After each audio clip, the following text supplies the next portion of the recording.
오늘은 정신여고 1학년 작품 중에서 정현종의 방문계 있잖아. 그거를 가지고 고난도 문제를 만들었잖아, 선생님이. 거기에 대한 해설을 좀 하려고 그래요.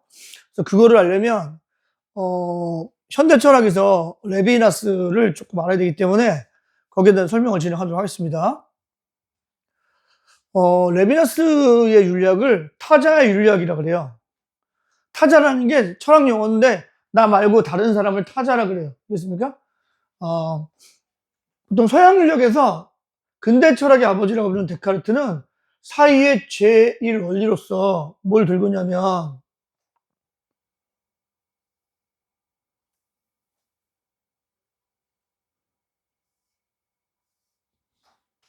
여기 밑에 보이죠, 여러분?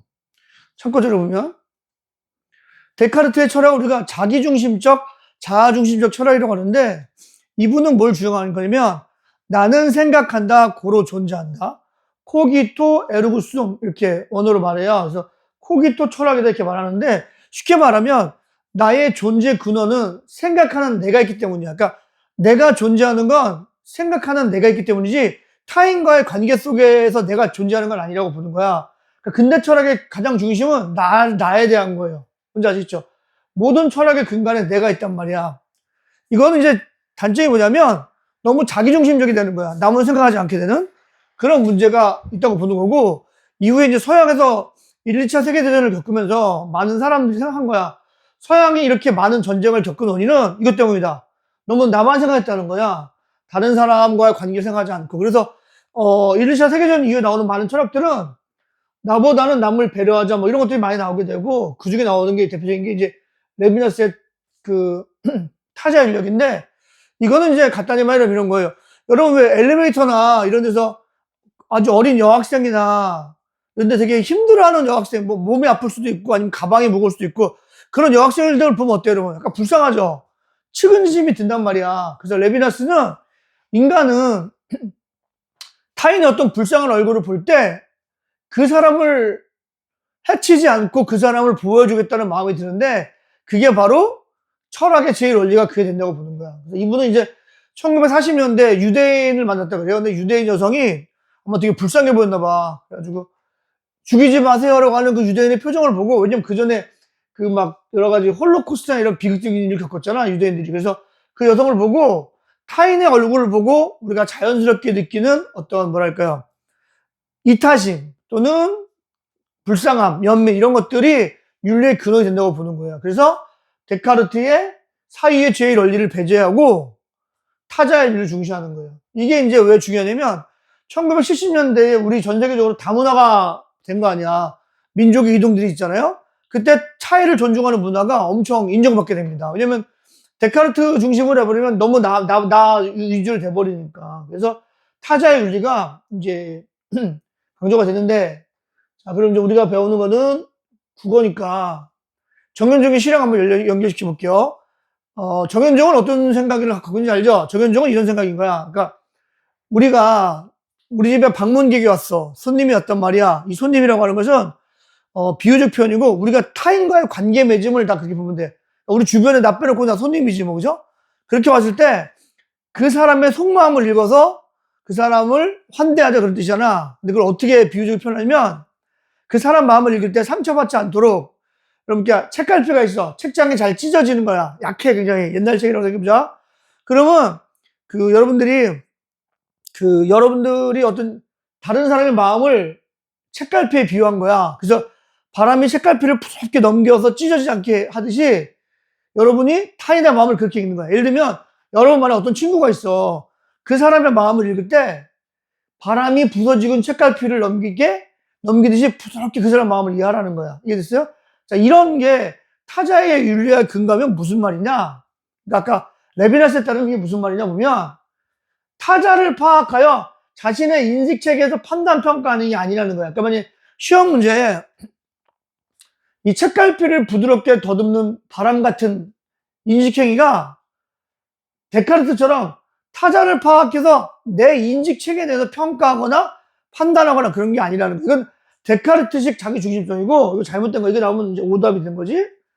타자의 속마음을 세심하게 파악해서 타인을 윤리적 존재로서 인식하고 그의 고유성을 탐색하는 과정이란 말이야. 이게 적당한 분석이 되는 거야. 뭔지 알겠습니까? 좀 어렵죠? 더 쉬운 예를 더 줄게. 예를 들면, 여러분이, 요즘은 이제 동남아에서 국제 결혼하시는 분들이 많잖아. 우리나라에 시집 온 사람 있잖아. 예를 들면 뭐 베트남에서나, 베트남 신부가 왔어. 그럼 여러분 생각해봐. 베트남 신부한테, 만약에 베트남 신부들은 처음에, 예를 들면 뭐, 베트남 고유 음식이 먹고 싶을 거 아니야. 근데 거기에 대고 내가 마음대로, 야, 너 이제 한국 시집 왔잖아. 이제 한국 음식 어떡해? 김치찌개 먹고, 된장찌개 먹고, 이렇게 하는 거는 데카르트식 자기중심적이라는 거야. 너무 폭력적이라는 거야. 따라서 그 사람의 속마음을 이해해가지고 그 사람이 먹고 싶은 음식이 있다. 그러면 그 사람이 한국의 핫도그도 먹는 거지 뭐. 실제로 요즘은 베트남 신부들이 한국의 농촌에 가서 베트남 음식들을 많이 퍼뜨렸어요. 자기들이 만들어서 먹으면서.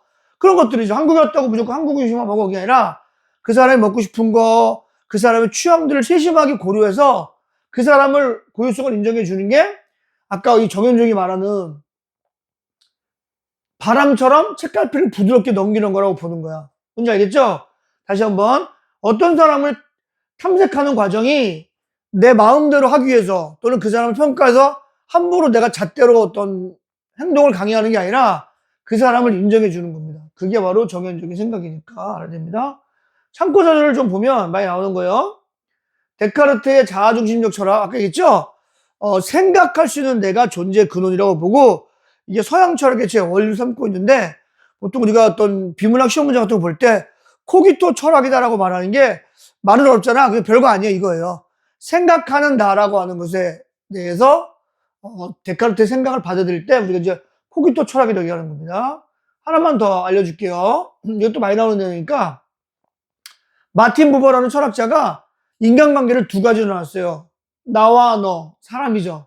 근데 사람을 그것이라고 평가하는 사람도 있어. 나와 그것의 관계, 이렇게 보는 사람이 있어요. 그래서 인간은 두 가지 관계가 있는데, 나와 너의 관계를 보면 인격적 관계고 목적 관계예요. 목적적 관계예요. 대표적인 관계는 거기서 적어봐. 엄마가 아이들을 만날 때 관계야. 부모님이 자식을 볼 때 특별한 목적 있는 거 아니잖아. 그냥 보면 예쁘잖아. 그런 관계를 말하는 거야. 또 여러분이 좋은 친구를 만나. 나 이 친구랑 만나면 너무 행복해. 그런 관계가 나와 너의 관계예요. 그게 말고 나와 그거, 너의 그것은 사람한테 쓰는 게 아니잖아. 사물에 쓰는 건데 사람을 사물로 만드는 관계를 말하는 거야. 예를 들면 대표적으로 뭐 공장의 노동자를 뭐 기계 부속품처럼 부려먹는다든가 그럴 때 쓰는 관계야. 우리가 얼마 전에 그 뭐 빵집에서도 직원 너무 혹사시켜가지고 막 죽고 그랬잖아요. 그러니까 직원의 건강을 해치지 않고 건강을 해치면서까지 막 일을 시킨다든가 이런 관계를 말하는 거예요. 뭔지 알겠습니까? 그래서 내가 타인을 볼 때 내가 이 상황을 이용해 볼 거야. 내 비즈니스의 수단으로 돈 버는 데만 쓸 거야. 이렇게 악용하는 관계를 나와 그것의 관계라고 보는 거예요. 그래서 방문객에서 우리 정현종의 방문객에서 지향하는 관계는 어디가 있어요? 그렇죠? 이게 아니고 이거겠죠. 그러니까 어떤 사람을 만났을 때 그 타인을 나와 너의 관계로 인정해 줘야지 수단적 관계, 도구적 관계로서 착취의 관계로 바라보면 안 된다는 거예요. 아까도 얘기했지만 동남아에서 우리나라에 왔다. 시집 올 수도 있고 뭐 일하러 근로자로 올 수도 있잖아요.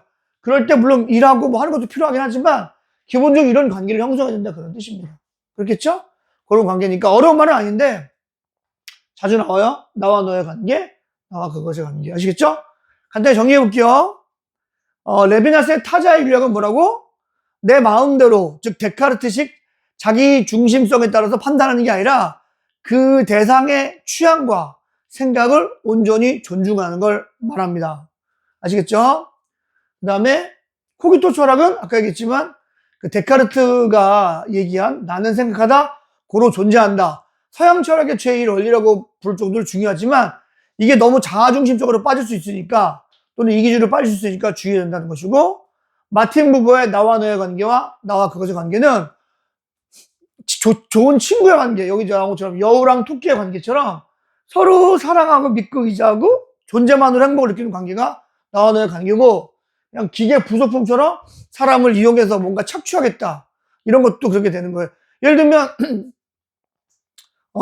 예를 들면 뭐 최근에 뭐 이렇게 어떤 이런 게 좀 많이 문제가 되고 있어요, 실제로. 그죠? 그래서 어떤 노동자의 권리라든가 이런 거 말할 때도 지나치게 그 직원들의 어떤 건강이 생각하지 않고 많이 부려먹으려고 한다. 그런 것들은 이제 나의 액과 그것의 관계니까 그런 것들을 잘 파악하면 되겠습니다. 오늘 배운 거 매우 중요하니까 선생님 만든 문제 그 3개 있잖아. 풀면서 또 질문 있으면 선생님이나 희성쌤한테 찾아오기 바랍니다.